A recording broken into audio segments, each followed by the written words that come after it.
حمد و صلات کے بعد نہایت ہی واجب الاحترام معزز و مکرم سامعین و حاضرین اکرام، اللہ رب العزت کا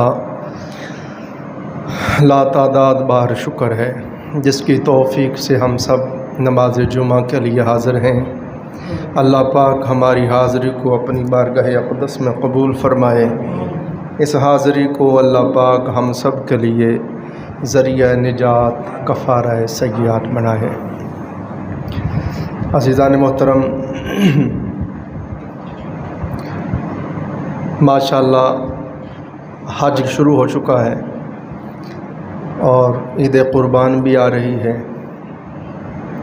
یہ حج بھی اور عید بھی جناب سیدنا ابراہیم علیہ السلام، سیدنا اسماعیل علیہ السلام اور اماں ہاجرہ سلام اللہ علیہا ان کی یاد دلاتی ہیں۔ یہ سارے شاعر اسلام یہ ان کی یاد دلاتے ہیں۔ تو آج ہم اللہ تعالیٰ کی توفیق سے ذوالحج شریف، ماہ ذوالحج کی فضیلت کے بارے میں اور قربانی کے حوالے سے آج ہم گفتگو کریں گے۔ انشاءاللہ اگلے جمعے سے ہمارا پھر وہی سبق شروع ہو جائے گا، اصلاح احوال کے حوالے سے جو چل رہا ہے، دوزخ سے بچنے کے اعمال اور جنت میں جانے والے اعمال، بندے کو سعادت مند بنانے والے اعمال اور بدبخت بنانے والے اعمال۔ عزیزان محترم، یہ ذوالحج شریف اسلامی سال کا 12واں مہینہ ہے۔ سرور دو جہاں صلی اللہ علیہ وآلہ وسلم نے فرمایا، ماہ رمضان مبارک تمام مہینوں کا سردار مہینہ ہے۔ اور ذوالحج شریف کے بارے میں فرمایا آقا علیہ السلام نے کہ یہ حرمت والے مہینوں کا سردار مہینہ ہے۔ 4 حرمت والے مہینے ہیں، مگر فرمایا تمام مہینوں میں سب سے زیادہ حرمت والا مہینہ ذوالحج شریف کا ہے۔ عزیزان محترم، حضور نبی اکرم صلی اللہ علیہ وآلہ وسلم نے اس ماہ مبارک کی یہ فضیلت بیان کی۔ آقا علیہ السلام نے فرمایا، جس نے یہ جو عشرہ ذوالحج ہے، پہلے 10 دن اس کی بڑی فضیلت بیان کی۔ فرمایا اس میں کوئی بندہ ایک روزہ رکھے، نفلی روزہ، اس کو 70 سال کے روزوں کا ثواب ملتا ہے۔ اور فرمایا اس ماہ مبارک کے اس عشرے میں، ان پہلے 10 دنوں میں آقا علیہ السلام نے ارشاد فرمایا کہ کوئی کسی مسکین کو کھانا کھلائے، کسی مسکین پر خیرات کرے، تو وہ ایسے ہی ہے جیسے پیغمبروں کو صدقہ اور خیرات کرنے کا ثواب ملتا تھا، اس کو ویسے ہی ثواب ملتا ہے۔ بالفاظ دیگر کہ اس کا یہ صدقہ و خیرات کرنا نبیوں کی سنت اور طریقے کے مطابق ہے، یا بالفاظ دیگر جس طرح انبیاء علیہ السلام کو، رسل الزام کو صدقہ مسکینوں پر صدقہ خیرات کرنے کا اجر ملتا تھا، ان 10 دنوں میں اگر کوئی صدقہ خیرات کرے تو اس کو ویسے ثواب ملتا ہے۔ اتنی فضیلت بیان کی سرکار پاک نے اس عشرے کی۔ اور پھر فرمایا آقا علیہ السلام نے کہ ان 10 دنوں کے اندر کوئی کسی مریض کی تیمارداری کرے، یہ جو پہلا عشرہ ہے نا 10 دن ذوالحج کے، ان 10 دنوں میں کسی بیمار کی بیمار پرسی کرے، تیمارداری کرے، فرما اس کا یہ تیمارداری کرنا ایسے ہی ہے جیسے اولیاء اللہ میں سے کسی ابدال کے رتبے پہ فیض ولی اللہ کی جا کے تیمارداری کی ہے۔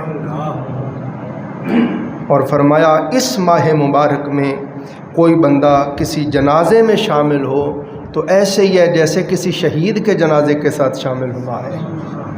اور پھر فرمایا جس نے اس عشرہ میں کسی مسکین کو، غریب کو لباس پہنایا، کپڑے لے کر دیے، لباس زیب تن کروایا، آقا علیہ السلام نے فرمایا قیامت کے دن اللہ تعالیٰ جنت میں اس کو نور کی خلعت زیب تن کروائے گا، نور کا حلہ پہنائے گا، نور کا لباس پہنائے گا۔ اور فرمایا جو بندہ اس عشرے میں کسی یتیم پر مہربانی کرے، شفقت کرے، قیامت کے دن اللہ تعالیٰ اس کو اپنے عرش کے نیچے بٹھائے گا اور اس پر انتہائی مہربانی اور شفقت فرمائے گا۔ اور فرمایا اس عشرے میں حضور علیہ السلام نے فرمایا کوئی بندہ کسی عالم کی مجلس میں بیٹھے، کسی عالم کی مجلس میں بیٹھے، وہ ایسے ہی ہے جیسے انبیاء و رسل عظام کی مجلس میں جا کے بیٹھا ہے۔ آپ اندازہ کریں کس قدر حضور علیہ السلام نے اس کی فضیلت بیان کی، اور فرمایا اللہ تعالیٰ کو یہ جو پہلے 10 دن ہیں، ان دنوں سے زیادہ کوئی محبوب دن ہی نہیں ہے، اور ان دنوں سے افضل کوئی دن ہی نہیں ہے۔ یہ نبی علیہ السلام نے ذوالحج شریف کے پہلے عشرے کے بارے میں فرمایا۔ اب ہم قربانی کی طرف آ جاتے ہیں۔ عزیزان محترم، سب سے پہلے 3 دن عید کے، بسم اللہ، 10، 11، 12، یہ 3 دن عید کے ہوتے ہیں، اور 1 دن اس سے پہلے اور 1 دن اس کے بعد، یہ 5 دن بنتے ہیں۔ 9ویں ذی الحجہ کی فجر سے 13 ذی الحج کی عصر تک ہر نماز کے بعد بلند آواز سے تکبیرات تشریق پڑھنا، اللہ اکبر اللہ اکبر، لا الہ الا اللہ واللہ اکبر اللہ اکبر وللہ الحمد۔ 1 بار یہ تکبیرات پڑھنا واجب ہے اور 3 بار پڑھنا مستحب ہے۔ یہ سارے دوست یاد رکھیں، 9 ذی الحج سے جمعرات کو عید ہے تو بدھ کی فجر سے یہ تکبیرات شروع ہو جائیں گے۔ عزیزان محترم، اب قربانی 10 ذی الحج، 10، 11 اور 12، یہ 3 دن اللہ رب العزت کی رضا اور خوشنودی کے لیے، اللہ رب العزت کے تقرب اور قرب کے لیے جناب سیدنا ابراہیم علیہ السلام کی سنت کی تعمیل میں، آپ کی سنت کی متابعت اور مطابقت میں جانور ذبح کرنا، اس عمل کو قربانی کہتے ہیں۔ سمجھ گئے سارے دوست؟ اس عمل کو قربانی کہتے ہیں۔ یہ 3 دنوں میں قربانی، دن کے وقت قربانی کرنا افضل ہے، رات کے وقت بھی قربانی ہو جاتی ہے مگر مکروہ ہے، تو دن کے وقت قربانی کرنا چاہیے۔ پھر عزیزان محترم، قربانی کی 2 قسمیں علماء نے، مفسرین نے، محققین نے بیان کی ہیں۔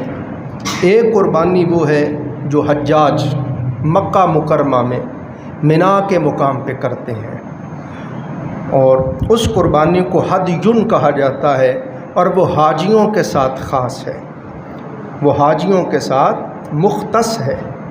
اور دوسری قربانی جو ہے وہ پورے اقوام عالم میں، پوری دنیا کے کونے کونے میں بسنے والے، شہروں میں، ملکوں میں، بستیوں میں بسنے والے مسلمان اللہ کی رضا اور خوشنودی کے لیے صاحبان استطاعت، صاحبان مال، صاحبان نصاب قربانی پیش کرتے ہیں۔ عزیزان محترم، نبی اکرم صلی اللہ علیہ وآلہ وسلم نے ایک بنیادی بات ذہن میں رکھیں۔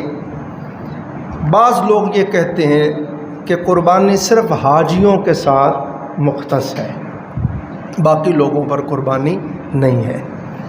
تو اس کا جواب محدثین نے، مفسرین نے یہ دیا کہ حج جو ہے وہ مکہ پاک میں ہوتا ہے، مدینہ پاک میں نہیں ہوتا، اور نبی صلی اللہ علیہ وآلہ وسلم مکہ مکرمہ سے مدینہ پاک 53 سال کی عمر میں حضور ہجرت فرما کر مدینہ پاک آ گئے، اور زندگی کے آخری 10 سال آقا علیہ السلام نے مدینہ طیبہ میں گزارے ہیں، اور ان 10 سالوں میں 1 سال حضور حج کے لیے گئے، باقی سارے 9 سال جب بھی عید قربان آئی حضور مدینہ پاک میں ہوتے تھے، اور ہر سال آقا علیہ السلام مدینہ طیبہ میں قربانی کرتے رہے ہیں۔ اگر قربانی کرنا صرف حاجیوں کے ساتھ مختص ہوتا تو حضور مدینہ پاک میں رہ کے کبھی بھی ہر سال قربانی نہ کرتے۔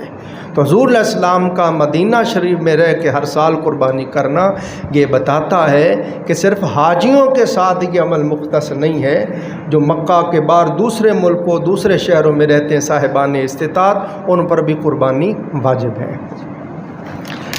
عزیزان محترم، قربانی کیا ہے؟ اللہ تعالیٰ نے حضور علیہ الصلوۃ والسلام کو فرمایا، قل ان صلاتی و نسکی ومحیای ومماتی للہ رب العالمین۔ میرے محبوب صلی اللہ علیہ وآلہ وسلم آپ فرما دیجئے، یہ اب روح قربانی کی بات ہو رہی ہے، قربانی کی روح کی بات ہو رہی ہے، جس سے ہم میں سے اکثر لوگ جس سے محروم ہیں۔ کیا ہم قربانی کرتے ہیں؟ کئی لوگ دکھلاوے کے لیے کرتے ہیں، کئی ریاکاری کے لیے کرتے ہیں، کئی اپنا مالی تفاخر اور بڑائی ظاہر کرنے کے لیے کرتے ہیں۔ تو یہاں پہ حضور علیہ الصلوۃ والسلام کو اللہ پاک نے فرمایا، محبوب آپ فرما دیجئے میرا نماز پڑھنا، میرا قربانی کرنا، میرا جینا، میرا مرنا للہ اللہ کے لیے ہے، رب العالمین جو سارے جہانوں کا پالنے والا ہے۔ اسی طرح ہم نماز میں پڑھتے ہیں التحیات للہ والصلوات والطیبات، یا اللہ میری تمام قولی عبادتیں، میری تمام فعلی عبادتیں، میری تمام مالی عبادتیں، میری تمام جانی عبادتیں سب تیرے ہی لیے ہیں۔ تو یہاں پہ یہ پیغام دیا جا رہا ہے کہ اے بندے تو کوئی بھی عبادت کرے، تیری عبادت قولی ہو، یعنی تو کسی کو نیکی کا حکم دے رہا ہے، زبان سے برائی سے منع کر رہا ہے، اذان پڑھ رہا ہے، تلاوت کر رہا ہے، ذکر کر رہا ہے، درود و سلام پڑھ رہا ہے، یہ زبانی عبادتیں ہو گئیں، قولی عبادتیں ہو گئیں۔ اور فعلی عبادتیں ہم طواف کعبہ کرتے ہیں، صفا و مروہ کی سعی کرتے ہیں، مزدلفہ منی عرفات جاتے ہیں، یا کسی کی بیمار پرسی کے لیے پاؤں پہ چل کے جاتے ہیں، اپنی ہاتھوں سے کسی کو کھانا کھلاتے ہیں، یہ ساری فعلی عبادتیں ہو گئیں۔ اللہ کے لیے ہم قربانی پیش کرتے ہیں، اللہ کے لیے ہم خیرات کرتے ہیں، زکوٰۃ دیتے ہیں، کسی کو کھانا کھلاتے ہیں، یہ ساری مالی عبادتیں ہیں۔ اللہ کے لیے ہم جانوروں کی جانیں پیش کرتے ہیں، اللہ کے لیے ہم جہاد کرتے ہیں، اپنی جان پیش کرتے ہیں، یہ جانی عبادتیں ہیں۔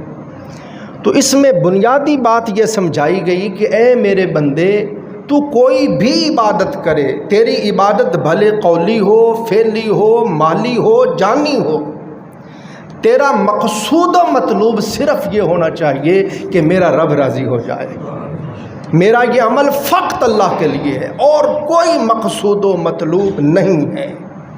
اگر آپ اللہ کے قرب کے لیے عمل کر رہے ہیں، اللہ کی رضا و خوش ندی کے لیے کر رہے ہیں، خالصاً للہ فی اللہ لوجہ اللہ کر رہے ہیں، تو وہ عمل مقبول ہے، وہ عمل محبوب ہے، وہ عمل موجب قربت اللہ ہے، موجب رضا اللہ ہے۔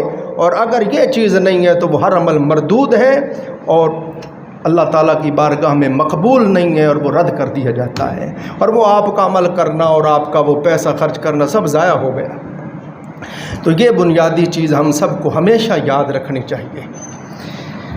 پھر عزیزان محترم، اسی طرح جب قربانی کو پڑھتے ہیں تو آپ دیکھیں قرآن پاک میں آتا ہے، اللہ رب العزت نے فرمایا وَلِكُلِّ أُمَّةٍ جَعَلْنَا مَنْسَكًا لِيَذْكُرُوا اسْمَ اللَّهِ عَلَىٰ مَا رَزَقَهُم مِّن بَهِيمَةِ الْأَنْعَامِ، اور ہم نے ہر امت کے لیے قربانی مقرر فرمائی۔ اب یہ نہ سمجھیں کہ یہ صرف امت مصطفیٰ کو حکم ہوا ہے قربانی کریں، قرآن بیان کر رہا ہے تم سے پہلے جتنی بھی امم اور جتنی بھی اقوام ہو گزری، جتنے بھی انبیاء علیہ السلام ہو گزرے اور ان کی امم ہو گزری، ہر نبی کی امت پر قربانی تھی، بھلے اس کے مختلف طریق تھے، مگر ساری قومیں، سارے نبیوں کی امتیں جو ہیں ہمیشہ قربانی دیتی رہی ہیں۔ اور اللہ رب العزت کا نام لے کر جانوروں کو ذبح کرتے رہے، جانوروں کو اللہ رب العزت کا ذکر کرتے رہے، جس طرح ہم کرتے ہیں بسم اللہ اللہ اکبر۔ پھر آپ دیکھیں، مطالعہ کریں، حضرت آدم علیہ السلام کے دو بیٹے تھے، حابیل اور قابیل۔ مفسرین محققین بیان کرتے ہیں، یہ آپ کو پتہ ہے نسل انسانیت کی ابتدا آدم علیہ السلام اور ذریت آدم سے ہوئی، تو یہ بالکل کائنات کے آغاز میں عمل بتایا جا رہا ہے، انسانیت کے بالکل آغاز میں، شروع میں ان کا عمل بتایا جا رہا ہے کہ آدم علیہ السلام کے دو بیٹے، ایک کا نام حابیل تھا اور ایک کا نام قابیل تھا، دونوں بھائیوں نے اللہ کی بارگاہ میں اپنی قربانیاں پیش کی۔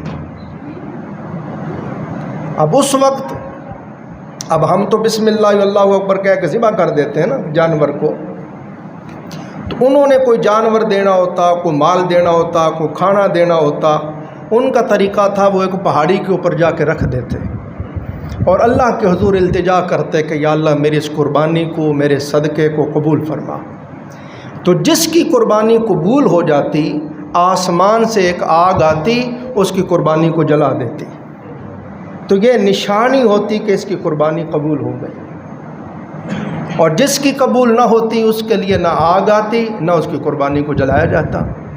تو حضور علیہ السلام کے تو فعل دیکھو، یہ کتنا بڑا کرم ہوا۔ جس کی قربانی ان میں سے قبول نہ ہوتی اس کو کتنی ہزیمت ہوتی، کتنی شرمندگی ہوتی، لوگ اس کا مذاق اڑاتے، تمسخر اڑاتے، اس کو کہتے اس کا مال حلال نہیں تھا، یہ بدکار آدمی ہے، یہ ہے، اس وجہ سے اس کی قربانی قبول نہیں ہوئی۔ مگر امت مصطفیٰ کی باری آئی، کسی کی قربانی قبول ہے یا مردود ہے، پردہ ڈال دیا ہے۔ جس کی قبول ہے وہ بھی کہتا ہے میں نے قربانی کی ہے، جس کی نہیں قبول وہ بھی کہتا ہے میں نے بھی قربانی دی ہے۔ قبول ہے یا مردود ہے یہ بعد میں فائدہ ہوتا رہے گا، فی الحال رب نے سب پہ پردہ ڈال دیا۔ تو حضرت آدم علیہ السلام کے بیٹوں نے، حابیل قابیل نے جب قربانی پیش کی تو ان میں سے جو حضرت آدم علیہ السلام کا بیٹا حابیل تھا اس کی قربانی قبول ہو گئی، اور اپنے مفسرین نے بیان کیا کہ اس نے ایک بڑی خوبصورت عمدہ بکری لے جا کر پہاڑی پہ ذبح کی تھی۔ تو آگ آئی اور اس نے اس کو آ کے جلا دیا۔ تو مفسرین فرماتے ہیں دیکھیں پتہ چلا اللہ کے لیے قربانی پیش کرنا یہ انسانیت کے آغاز سے ہی شروع ہو گیا تھا، اور ہر قوم اور ہر ملل پر قربانی تھی۔ اور پھر قرآن پاک بیان کرتا فصلی لربک وانحر، اللہ پاک نے فرمایا محبوب پس آپ نماز پڑھیے اور قربانی دیجیے۔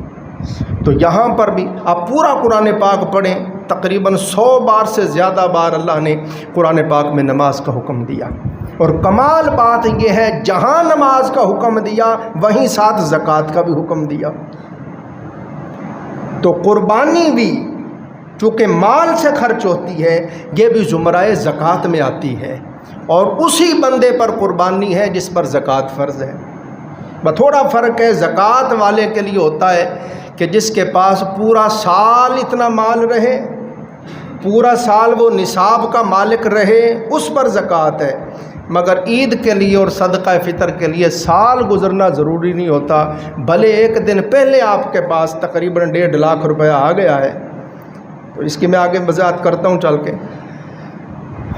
چاندی کا جو نصاب ہے 52.5 تولے چاندی، مفسرین بیان کرتے ہیں کہ پہلے ادوار میں، پہلے زمانوں میں 7.5 تولے سونا اور 52.5 تولے چاندی، ان دونوں کی قیمت برابر تھی۔ پہلے زمانوں میں، پہلے ادوار میں یہ وقت گزر چکا ہے، یعنی 1400-1500 سال پہلے یہ وقت گزر چکا ہے کہ 52.5 تولہ چاندی جتنے کا آتا 7.5 تولہ سونا بھی اتنا، اس لیے یہ مقرر کیا گیا۔ مگر اب بہت فرق ہو گیا، اب سونا 15-16 لاکھ کا ہو جاتا ہے اور چاندی 52.5 تولے تقریباً 1.5 لاکھ روپے کی ہے، 1,47,48 ہزار کی اس وقت۔ تو اس میں مفسرین نے یہ بیان کیا ہے کہ آپ جب صدقہ فطر دینے لگیں یا زکوٰۃ دینے لگیں یا قربانی کرنے لگیں تو سونے کے نصاب کو نہ سامنے رکھیں۔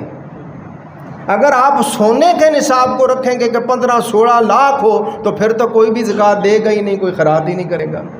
تو اس کے لیے کہتے ہیں صدقہ فطر آپ نے دینا ہے، آپ نے قربانی کرنی ہے تو تمام حاجت اصلیہ کے فارغ ہونے کے بعد، حاجت اصلیہ کی فراغت کے بعد، اپنی ضروریات زندگی کے بعد اور قرض وغیرہ ادا کرنے کے بعد، وسعت اور کشادگی کے ساتھ، اس کے بعد تقریباً آپ کے پاس 1.5 لاکھ روپیہ ہے تو آپ قربانی پیش کریں، آپ صدقہ فطر دیں، وگرنہ نہ صدقہ فطر آپ پر ہے، نہ قربانی ہے، نہ زکوٰۃ ہے۔ تو اب صاف ظاہر 1.5 لاکھ روپے آپ کے پاس ہے تو اس میں سے 40واں حساب زکوٰۃ دے دیں۔ آپ کے پاس 1.5 لاکھ روپے ہے، آپ بکری نہ لائیں، جانور نہ لائیں، آپ کسی میں حصہ ڈال لیں، 20-25 ہزار روپے دے کے۔ تو قربانی کرنا یہ بھی چونکہ مال سے ہوتی ہے تو یہ زکوٰۃ کے ہی زمرے میں آتی ہے، جو لوگ زکوٰۃ دیتے ہیں انہی پر ہی قربانی ہے۔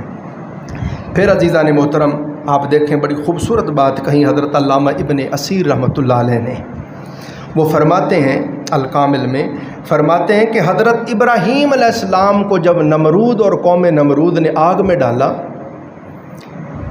اور ایک عظیم آگ کا الاؤ تھا، آسمان سے وہ آگ باتیں کر رہی تھی، اس عظیم الاؤ کے اندر کئی روز تک نمرودی قوم آگ وہ جلاتی رہی اور لکڑیاں ڈالتی رہی، اور ابراہیم علیہ السلام کو منجنیق کے ذریعے جب اس آگ میں ڈالا گیا تو رب ذوالجلال نے اپنی رحمت سے اس آگ کو ٹھنڈا کر دیا۔ توجہ کرنا، جب ابراہیم علیہ السلام آگ سے باہر آئے اور صحیح سلامت باہر آئے اور آپ کا ایک بال بھی نہ جلا تھا، تو یہ دیکھ کر نمرود نے کہا، اس نے کہا اے ابراہیم، تیرے رب کی قدرت، تیرے رب کی عظمت دیکھ کر میں تیرے رب کا گرویدہ ہو گیا ہوں، تیرے رب کا عاشق ہو گیا۔ یہ نمرود نے کہا، یہاں تک مفسرین نے لکھا کہ وہ ایمان لانے لگا تو اس کے جو وزیر مشیر تھے، چیلے تو انہوں نے کہا جی آپ کو کیا ہو گیا، آپ تو خود رب ہیں، آپ کی تو خود بڑی بادشاہت ہے، بڑی شان ہے، اس آپ کی تو شان ہی کم ہو جائے گی۔ تو ان بدبختوں نے اس کو اس سے روک لیا۔ تو اس طرح کے جو برے دوست، برے یار ہوتے ہیں، وہ راہ حق سے بھٹکا دیتے ہیں اور حق کو قبول کرنے میں وہ درمیان میں حائل ہو جائے، ایسے دوست نہیں چاہیے۔ تو نمرود نے کہا کہ مجھ پر جب سے آپ کے رب کی رحمت اور قدرت آشکار ہوئی ہے، میں آپ کے رب کے لیے قربانی پیش کرنا چاہتا ہوں۔ تو ابراہیم علیہ السلام نے فرمایا اگر تو میرے رب کے لیے قربانی دینا چاہتا ہے تو اے نمرود پہلے کلمہ پڑھ، پہلے ایمان لا، ایمان کے بغیر وہ کوئی عمل، کوئی قربانی قبول نہیں کرتا۔ بھلے وہ ایمان نہیں لایا مگر آپ پڑھ کر دیکھیں، اس نے 4000 گائیوں کی قربانی اللہ کے لیے پیش کی۔ نمرود نے 4000 گائیاں اس نے اللہ رب العزت کے لیے پیش کی ہیں۔ تو اس سے بھی یہی بات ظاہر ہوتی ہے کہ پہلے ادوار میں قربانی کرنا یہ معمول تھا قوموں کا اور لوگوں کا۔ تو یہ تو میں نے آپ کو قربانی کے حوالے سے بتایا کہ کس کس طرح کب سے قربانی ہوتی آ رہی ہے۔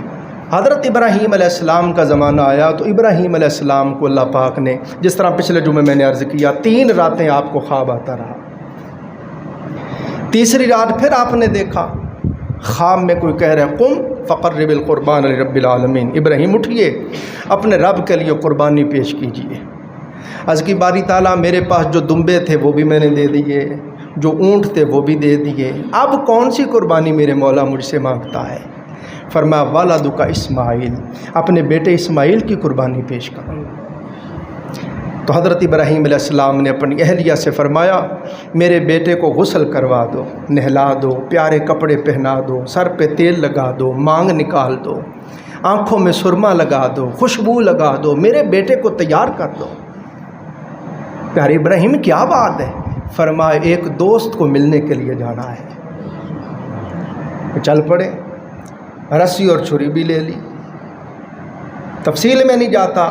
باہر جا کے ابراہیم علیہ السلام نے حضرت اسماعیل علیہ السلام کو بتایا، فرمایا قال یا بنی انی ارا فی المنام انی اذبحک فانظر ماذا تری، اے میرے بیٹے میں نے دیکھا ہے کہ میں تجھے اللہ کے لیے ذبح کر رہا ہوں، اب بتا تو کیا کہتا ہے؟ اب یہ کمال بات کہتے ہیں مفسرین، فرماتے ہیں سوال یہ ہے جب آپ نے بیٹے سے یہ کہا اور بیٹے کی مرضی پوچھی تو خدا نہ خواستہ اگر بیٹا انکار کر دیتا تو پھر کہ ابراہیم علیہ السلام ذبح نہ کرتے؟ کہتے پھر بھی کرتے، جبرن کرتے، کیونکہ رب کا آرڈر تھا۔ پھر کہتے ہیں سوال یہ ہے کہ بیٹے اسماعیل سے کیوں پوچھا؟ کہتے ہیں اس لیے حضرت ابراہیم علیہ السلام نے چاہا کہ یہ اللہ کے خلیل کا بیٹا ہے، یہ جد الانبیاء شیخ الانبیاء کا خون اس کی رگوں میں گردش کرتا ہے، یہ ابراہیم خلیل الرحمن کی گود میں پلا بڑا ہے، میں دیکھوں تو صحیح میرے خون کا رنگ بھی ہے کوئی کہ نہیں، میری صحبت کا کوئی اثر بھی ہے کہ نہیں۔ اور پھر مفسرین فرماتے ہیں آپ نے چاہا کہ میرا بیٹا اجر میں، عظمت میں، شان میں، فضیلت میں ابراہیم کے ساتھ شامل ہو جائے۔ قیامت تک جب لوگ میرا قربانی پیش کرنا بیان کریں، فقط میری فضیلت بیان نہ کریں، میرے بیٹے کی بھی فضیلت بیان کریں۔ تو جب آپ نے یہ کہا تو آگے سے آپ نے عرض کی قال یا ابت افعل ما تؤمر ستجدنی ان شاء اللہ من الصابرین۔ عرض کی بابا جان میں کوئی بڑا بول نہیں بولتا کہ میں یوں ہوں، میں وہ ہوں، میں یہ کر دوں گا۔ اللہ نے جو آپ کو حکم دیا ہے آپ کر دیں، رہی میری بات بڑا بول نہیں بولتا، انشاءاللہ میرے رب نے چاہا تو آپ مجھے صبر کرنے والوں میں سے پائیں گے۔ علامہ نے کہا یہ فیضان نظر تھا یا کہ مکتب کی کرامت تھی؟ یہ فیضان نظر تھا یا کہ مکتب کی کرامت تھی؟ سکھائے کس نے اسماعیل کو آداب فرزندی؟ سکھائے کس نے اسماعیل کو آداب فرزندی؟ بس اتنا عرض کی بابا جان جب مجھے ذبح کرنے لگے میرے ہاتھ پاؤں کو رسیوں سے ذرا کس کے باندھ لینا کہ تکلیف کے باعث میں ہاتھ پاؤں نہ ہلا سکوں، اور کہیں ایسا نہ ہاتھ پاؤں ہلیں اور آپ پر خون چلا جائے اور میں بے ادبوں میں سے ہو جاؤں۔ اور بابا جان مجھے اوندھے منہ لٹا دیں تاکہ آپ میرے چہرے کو نہ دیکھ سکیں، اور اپنی آنکھوں پہ بھی پٹی باندھ لیں تاکہ آپ میرے چہرے کو نہ دیکھ سکیں، کہیں ایسا نہ ہو بوقت قربانی آپ کی نظر میرے چہرے پہ پڑے۔ 80 سال تک رو رو کے رب سے مجھے لیا ہے، کہیں شفقت پدری جوش نہ مار دے اور اس عظمت اور سعادت سے ہم محروم ہی نہ ہو جائیں۔ حضرت ابراہیم علیہ السلام رو پڑے اور عرض کی بیٹے تو میرا کتنا اچھا مددگار ہے، تو میرا کتنا اچھا مددگار ہے۔ تو حضرت ابراہیم علیہ السلام نے قرآن بیان کرتا ہے آپ کو لٹا دیا، بیٹا ذبح ہونے کے لیے لیٹ گیا اور باپ نے ذبح کرنے کے لیے لٹا دیا، چھری پکڑ لی۔ فلما اسلما وتلہ للجبین، جب دونوں باپ بیٹے نے سر تسلیم خم کر دیا، اور پھر وہ سارا واقعہ آپ سنتے رہتے ہیں، آپ نے چھری چلائی، کئی بار چلائی، چھری نے نہیں کاٹا، پھر غصے میں آ کے پتھر پہ ماری، اس نے پتھر کو دو کر دیا۔ آپ نے فرمایا چھری اتنے سخت پتھر کو دو کر دیا ہے، اور میرے بیٹے اسماعیل کی گردن تو پھول کی پتیوں سے بھی نرم و نازک ہے، اس کو کیوں نہیں کاٹتی ہے؟ چھری نے عرض کی پیارے خلیل جب آپ کو آگ میں ڈالا گیا تھا تو آپ کو آگ نے کیوں نہیں جلایا تھا؟ فرمایا اس لیے کہ رب کا حکم تھا آگ خبردار ابراہیم کو جلانا نہیں ہے۔ چھری نے عرض کی سرکار آگ کو تو رب نے صرف ایک بار کہا تھا، قلنا یا نار کونی بردم وسلاما علی ابراہیم، ابراہیم کے لیے ٹھنڈی ہو جا، سلامتی والی ہو جا، مگر مجھے 70 بار کہا ہے خبردار اسماعیل کا بال بھی نہیں کاٹنا۔ تو عزیزان محترم دونوں باپ بیٹوں نے سر تسلیم خم کر لیا۔ آپ نے پھر کہا جب میں ذبح کرنا چاہتا ہوں، بیٹا ذبح ہونا چاہتا ہے، تو کون ہوتی ہے درمیان میں حائل ہونے والی؟ کاٹ، تیرا کام کاٹنا ہے۔ پھر آپ نے پٹی باندھ کے پھر چھری جب چلائی تو اللہ تعالیٰ نے جبرائیل کو فرمایا جبرائیل جلدی کر مینڈا لے کے جا۔ آپ نے اسماعیل علیہ السلام کو نکال لیا اور جنت سے جو مینڈا لائے تھے نیچے لٹا دیا، چھری چل گئی۔ آپ خوش ہو گئے کہ اللہ کے حکم کی تعمیل ہو گئی۔ آپ نے جب آنکھوں سے پٹی ہٹائی تو دیکھا تو مینڈا ذبح ہوا تھا اور سامنے کھڑے اسماعیل مسکرا رہے تھے۔ قرآن بیان کرتا ہے وَنَادَيْنَاهُ أَن يَا إِبْرَاهِيمُ، ہم نے آواز دی اے ابراہیم قد صدقت الرؤیا، اور تو نے خواب سچ کر دکھایا۔ کوئی اور ہوتا لاکھ بہانے بناتا، علامہ کہتے ہیں عقل عیار ہے 100 بھیس بنا لیتی ہے، عشق بیچارہ نہ زاہد نہ ملا نہ فقیر۔ کوئی ہمارے جیسا ہوتا تو 1000 ہیلیں حجتیں پیدا کر، یہ خواب کی بات ہے یار، خواب شیطان کی طرف سے بھی آتے ہیں، یہ بھی ہوتا ہے۔ مگر وہ خلیل الرحمن تھے، وہ جانتے تھے کہ نبی کا خواب بھی برحق ہوتا ہے، نبی کا خواب بھی وحی الہی ہوتا ہے۔ خواب پہ اعتماد کرتے ہوئے جب بیٹے کو لٹا دیا، چھری چلا دی، رب کائنات نے آواز دی اے ابراہیم تو نے خواب سچ کر دکھایا۔ انا کذالک نجزی المحسنین، اگر تو نے خواب کو سچ کر دکھایا ہے تو ہم بھی پھر نیکی کرنے والوں کو ایسے ہی اجر دیتے ہیں۔ دیکھ تیرے بیٹے کو بھی بچا لیا ہے اور اس کی جگہ سے اپنی طرف سے فدیہ بھی دے دیا ہے اور تمہاری طرف سے قربانی بھی پیش کر لی ہے، اور یہ قربانی اب قیامت تک کے لیے قرآن پاک نے بیان کیا وَتَرَكْنَا عَلَيْهِ فِي الْآخِرِينَ، ان کا ذکر خیر آنے والوں میں چھوڑ دیا گیا۔ تو صرف یہ نہیں جو میں بیان کر رہا ہوں، یہ ذکر تک ہی نہیں چھوڑا، بلکہ فرمایا اب قیامت تک آپ کی سنت میں لوگ قربانیاں پیش کرتے رہیں گے، آپ کی سنت میں لوگ ہمیشہ قربانیاں پیش کرتے رہیں گے۔ تو آپ عزیزان محترم، نبی علیہ السلام نے بھی اس کی پھر نشاندہی کی۔ صحابہ اکرام نے پوچھا یا رسول اللہ یہ قربانیاں کیا ہیں؟ فرمایا سنت ابیکم ابراہیم، تمہارے باپ ابراہیم علیہ السلام کی سنت ہے۔ اسی طرح عزیزان محترم، بعض لوگ جب ہم قربانی پیش کرتے ہیں تو وہ کہہ دیتے ہیں جی یہ مال کا ضیاع ہے، جی یہ اتنا مال ضائع ہو جاتا ہے، جی جانوروں کی نسل کشی ہوتی ہے، جی اتنا پیسہ غریبوں مسکینوں پہ لگانا چاہیے، جی آپ اتنا پیسہ ضائع کر دیتے ہیں، جی یہ وہ اس طرح کی بڑی لوگ باتیں کرتے ہیں۔ اس کا جواب علماء دیتے ہیں، وہ کہتے ہیں سب سے پہلی بات ذہن میں رکھیں کہ اللہ تعالیٰ اور اس کے رسول صلی اللہ علیہ وآلہ وسلم کے حکم کی تعمیل کرنا، اس کا نام اسلام ہے۔ اسلام کی تعریف کیا ہے؟ جو اللہ اور اس کے محبوب نے کہا وہ کرنا۔ اسی طرح آپ قرآن پڑھیں، فرمایا وَأَطِیعُوا اللَّهَ وَالرَّسُولَ لَعَلَّکُمْ تُرْحَمُونَ، جو اللہ اور رسول کی اطاعت کرتے ہیں، فرمایا اللہ اور رسول کی اطاعت کرو تاکہ تمہارے اوپر رحم کیا جائے۔ قُلْ إِن كُنتُمْ تُحِبُّونَ اللَّهَ فَاتَّبِعُونِی يُحْبِبْکُمُ اللَّہ، محبوب فرما دیجئے جو کہتے ہیں ہم اللہ سے محبت کرتے ہیں ان سے فرما دیجئے اگر اپنے دعوی محبت میں سچے ہو تو میں مصطفیٰ کی اتباع کرو۔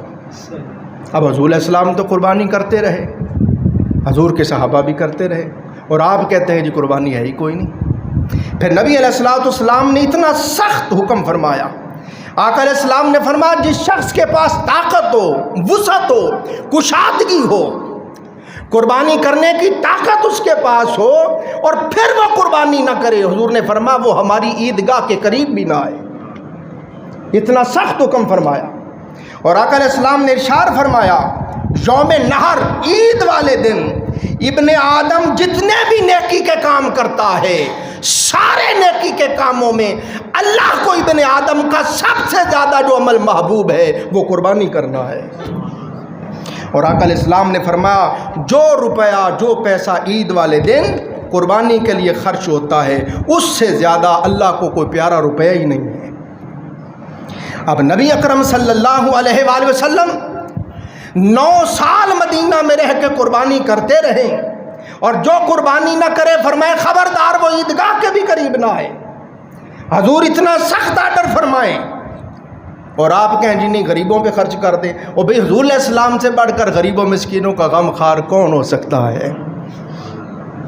یہ آپ کا خیال ہے کہ یہ سارا ضائع ہو جاتا ہے۔ آپ غور کر کے دیکھیں، جب دیہاتوں سے لوگ جانور پال کے لاتے ہیں، گاڑیوں پہ لاد کے لاتے ہیں، اربوں روپے گاڑیوں والوں کو ملتے ہیں، پھر یہاں آ کر جانوروں کے لیے چارہ خرید کر لاتے ہیں، ان کو ڈالتے، اربوں روپے چارے والے کماتے ہیں، یعنی اربوں روپے کا کاروبار ہوتا ہے پوری دنیا میں۔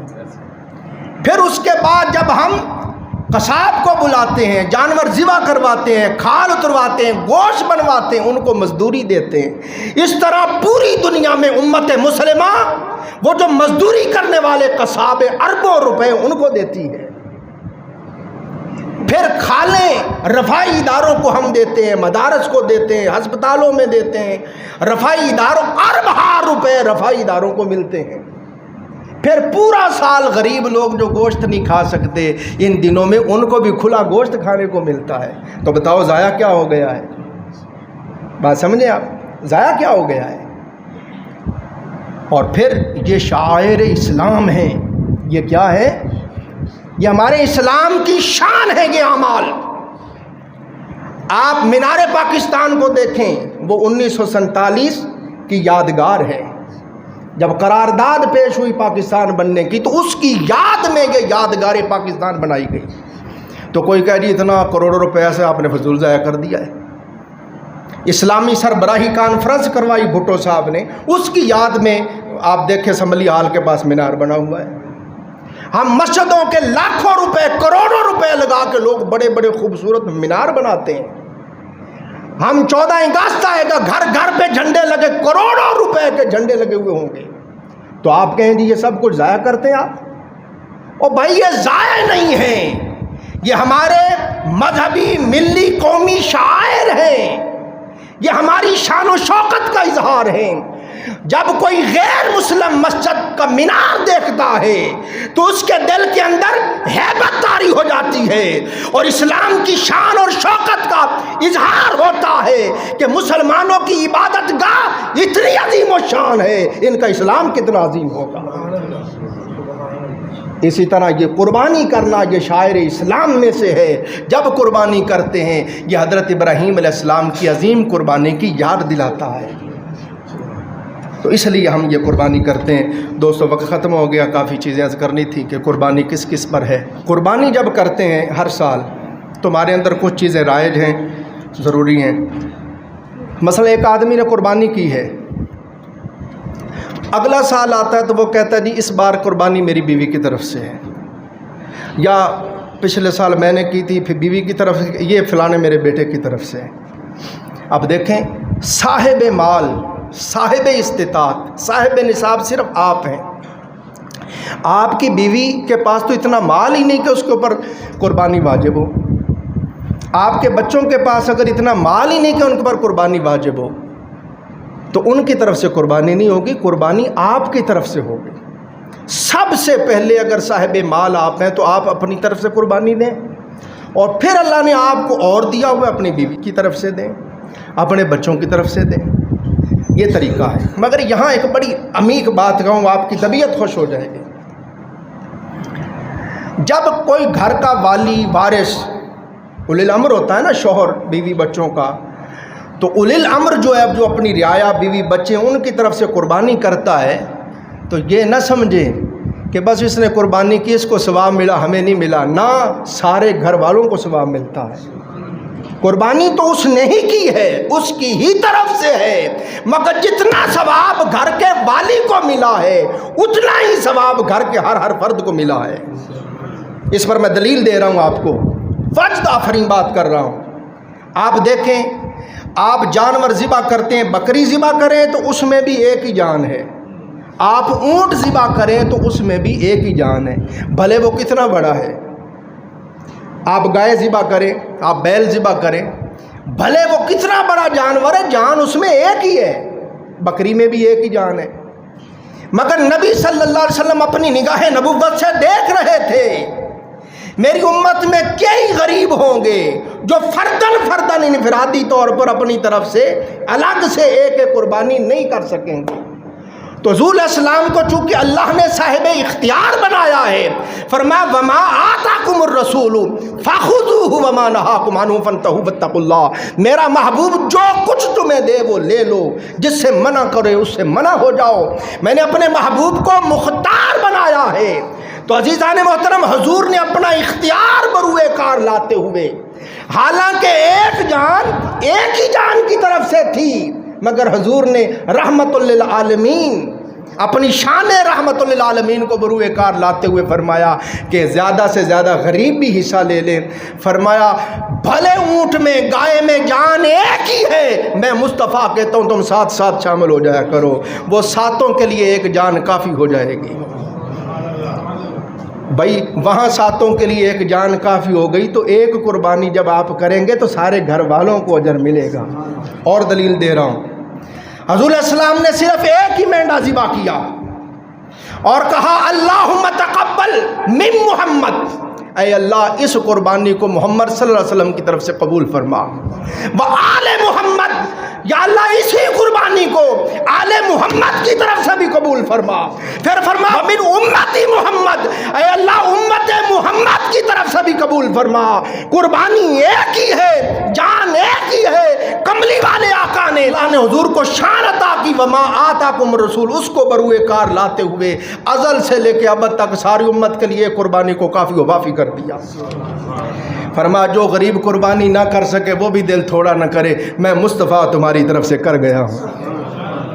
تو جان ایک تھی مگر ساری امت کی طرف سے کر دی۔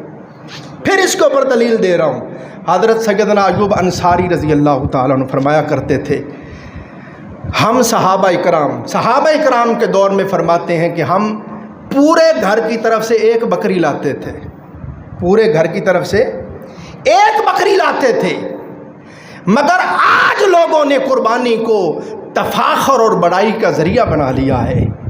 اب لوگ کئی جانور لاتے ہیں، کئی چھترے، کئی دمبے لاتے ہیں، اور کئی پھر گائے لاتے ہیں، اونٹ لاتے ہیں، تاکہ محلے داروں پہ، رشتوں پہ، دوستوں پر ان کی بڑائی ظاہر ہو، ان کی مالداری کا رعب ظاہر ہو، اور پھر لوگوں کو بلا کے دکھاتے ہیں، میڈیا والوں کو بلاتے ہیں، فلمیں بناتے ہیں، نیچے قلین بچھاتے ہیں، گلیوں میں پھراتے ہیں کہ ہماری واہ واہ ہو۔